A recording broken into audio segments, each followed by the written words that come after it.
हलाल मोहब्बत सबसे पाकीज़ा मोहब्बत है।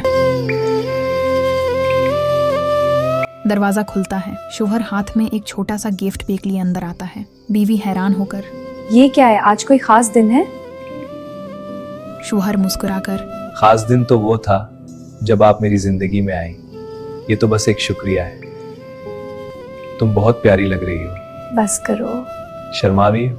हाँ। इस्लाम में मोहब्बत मना नहीं, बेहयाई मना है। निकाह के बाद यही मोहब्बत इबादत बन जाती है। इज्जत वाली मोहब्बत बीवी चाय पेश करती है। चाय ले। शोहर प्यार से कहता है। आपकी मेहनत नजर आती है और मैं उसकी कदर करता हूँ। बीवी, आपकी इज्जत और नरमी, ये सबसे बड़ा तो है। मोहब्बत सिर्फ लफ्जों से नहीं, अंदाज से जाहिर होती है। जहाँ इज्जत हो वहाँ दिल खुद झुक जाता है। दिल की बात रात का प्रस्कुन वक्त, शोहर आहिस्ता से कहता है।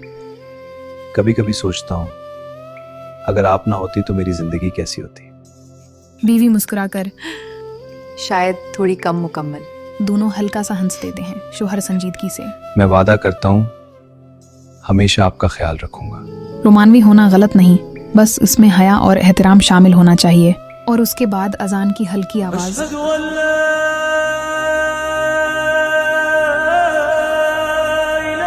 चलो पहले नमाज पढ़ लेते हैं, फिर बाकी बातें। दोनों साथ खड़े हो जाते हैं। जब रिश्ता अल्लाह के नाम पर शुरू हो तो मोहब्बत में बरकत खुद शामिल हो जाती है। हदीस का मफहूम, हजरत मोहम्मद सल्लल्लाहु अलैहि वसल्लम ने फरमाया, तुम में सबसे बेहतर वो है जो अपने घर वालों के लिए बेहतर हो।